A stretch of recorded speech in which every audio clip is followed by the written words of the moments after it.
ఈరోజు వీడియోలో special pineapple zarda. ఇది నార్త్ ఇండియన్ ముస్లిమ్స్ వెడ్డింగ్స్‌లో చాలా ఫేమస్ ఈ రెసిపీ. గుజరాతీ సైడ్ అయితే పైనాపిల్ యూజ్ చేస్తారు. అదే బెంగాలీ సైడ్ అయితే రసగుల్లాని యూజ్ చేస్తారు. ఎలా చేసినా కూడా రెసిపీ అయితే అద్భుతంగా ఉంటుంది. చాలా టేస్ట్‌గా ఉంటుంది. మనకి స్వీట్ తినాలనిపించినప్పుడు ఎక్కువ కష్టపడకుండా ఈజీగా ప్రిపేర్ చేసేసుకోవచ్చు. ఇప్పుడు లేట్ చేయకుండా ప్రాసెస్ చూసేయండి. నేనిక్కడ ఒక గ్లాస్ బాస్మతి రైస్ తీసుకుంటున్నాను. నార్మల్‌గా జర్దా రెసిపీ ఎప్పుడు బాస్మతి రైస్‌తోనే ప్రిపేర్ చేస్తారు. కావాలంటే నార్మల్ రైస్‌తో కూడా ప్రిపేర్ చేసుకోవచ్చు. ఇప్పుడు రైస్‌ని శుభ్రంగా వాష్ చేసుకొని ఒక హాఫ్ అన్ అవర్ పాటు వాటర్ వేసి నానబెట్టి పెట్టేసుకోవాలి. ఇప్పుడు స్టవ్ మీద గిన్నె పెట్టుకొని ఇందులో వాటర్‌ని యాడ్ చేసుకోవాలి. వాటర్‌ని యాడ్ చేసుకున్న తర్వాత నేను ఇందులో పసుపుని యాడ్ చేసుకుంటున్నాను. ఎటువంటి ఫుడ్ కలర్స్‌ని నేను ఇందులో యూజ్ చేయట్లేదు. పసుపుని యాడ్ చేసుకున్న తర్వాత వాటర్‌ని పూర్తిగా బాయిల్ అవ్వనివ్వాలి. ఇలా బాయిల్ అవుతున్నప్పుడు మనం నానబెట్టి పెట్టుకున్న రైస్‌ని ఇందులో యాడ్ చేసుకోవాలి. రైస్‌ని మనం 80% ఉడికించుకోవాలి. మరీ ఎక్కువగా ఉడికించకూడదు.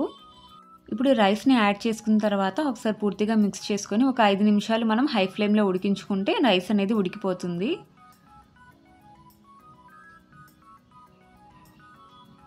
చూడండి ఇక్కడ చూపిస్తాను నేను. రైస్‌ని మనం జస్ట్ చిన్న పలుకులా ఉంటే సరిపోతుంది. మరీ మెత్తగా ఉడికించుకోకూడదు. ఇలా అయితే రైస్ మనకి ఉడికిపోయినట్టే. ఇప్పుడు ఇందులో ఉండే వాటర్‌ని మొత్తం డ్రైన్ అవుట్ చేసేయాలి. వాటర్‌ని తీసేసుకొని మంటని లో ఫ్లేమ్‌లో పెట్టుకొని జస్ట్ 1 మినిట్ మనం కొంచెం రైస్ అనేది అందులో తడి ఉండకుండా ఒక జస్ట్ 1 మినిట్ మనం స్టవ్ మీద పెట్టుకోవాలి. లో ఫ్లేమ్‌లో పెట్టుకోవాలి. ఇప్పుడు ఆ రైస్‌ని పక్కన పెట్టేసుకోవాలి. ఇప్పుడు స్టవ్ మీద కొంచెం వెడల్పుగా మందంగా ఉండే గిన్నెని పెట్టుకోవాలి. ఇప్పుడు ఇందులో 2 స్పూన్స్ నెయ్యిని యాడ్ చేసుకోవాలి. నెయ్యిని యాడ్ చేసుకున్న తర్వాత డ్రై ఫ్రూట్స్ మనం ఏవైనా యూజ్ చేసుకోవచ్చు. నేనైతే కాజు, బాదం, కిస్మిస్‌ని యూజ్ చేస్తున్నాను. మీకు నచ్చిన డ్రై ఫ్రూట్స్‌ని యూజ్ చేసుకోవచ్చు. కిస్మిస్‌ని కూడా ఫ్రై చేసేసుకోవాలి. ఇది జస్ట్ కొంచెం కలర్ చేంజ్ అయితే సరిపోతుంది. ఇలా కలర్ చేంజ్ అయిన తర్వాత ఇప్పుడు దీన్ని ఒక ప్లేట్‌లో తీసేసుకోవాలి. డ్రై ఫ్రూట్స్ తీసుకున్న తర్వాత ఇందులో ఒక స్పూన్ నెయ్యిని యాడ్ చేసుకోవాలి. నెయ్యిని యాడ్ చేసుకున్న తర్వాత షుగర్‌ని యాడ్ చేసుకోవాలి.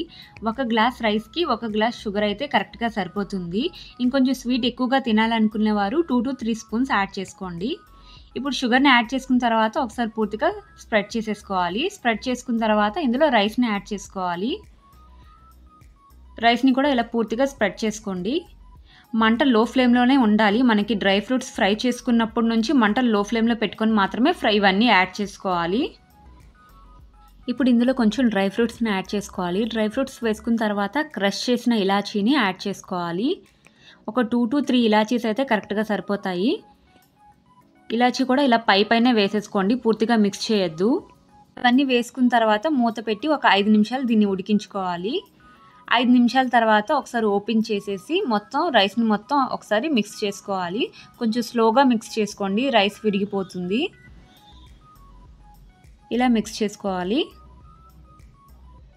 ఇలా మిక్స్ చేసుకున్న తర్వాత ఇంకో 2 మినిట్స్ దీన్ని ఉడికించుకోవాలి. మనకి షుగర్ అనేది పూర్తిగా మెల్ట్ అయిపోవాలి.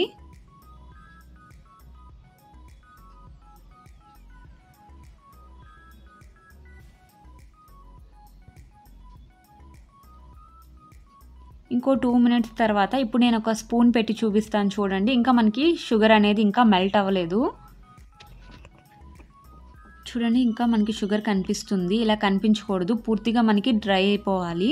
ఇంకో 2 మినిట్స్ మంటను లో ఫ్లేమ్‌లో పెట్టుకొని మనం దీన్ని ఉడికించుకోవాలి. చూడండి ఇక్కడ మనకి రైస్ పూర్తిగా పొడిగా అయిపోయింది. కొంచెం వాటర్‌లా ఉంటుంది అంతే మనకి. ఇప్పుడు ఇందులోనే కొంచెం డ్రై ఫ్రూట్స్‌ని యాడ్ చేసుకోవాలి. పైనాపిల్‌ని ఇలా చిన్న ముక్కలుగా కట్ చేసుకొని పైనుండి కొంచెం హార్డ్‌గా లేయర్ ఉంటుంది కదా! ఆ లేయర్‌ని తీసేసి యాడ్ చేసుకోవాలి. మనకి గుజరాతీ సైడ్ అయితే పైనాపిల్‌ని ఎక్కువగా యాడ్ చేసుకుంటారు. అదే బెంగాలీ సైడ్ అయితే రసగుల్లాని, గులాబ్ జామ్‌ని చిన్న ముక్కలుగా కట్ చేసి ఇలా యాడ్ చేసుకుంటారు. మీకు నచ్చితే చెర్రీస్‌ని కూడా యాడ్ చేసుకోండి. ఇది వేసుకున్న తర్వాత ఇలా స్ప్రెడ్ చేసుకొని ఇప్పుడు స్టవ్ ఆఫ్ చేసేసుకోవాలి. పైనాపిల్ వేసిన వెంటనే స్టవ్ ఆఫ్ చేసేసుకొని ఒక 10 నిమిషాలు దీన్ని కదపకుండా ఇలానే మూత పెట్టేసి ఉంచేయాలి.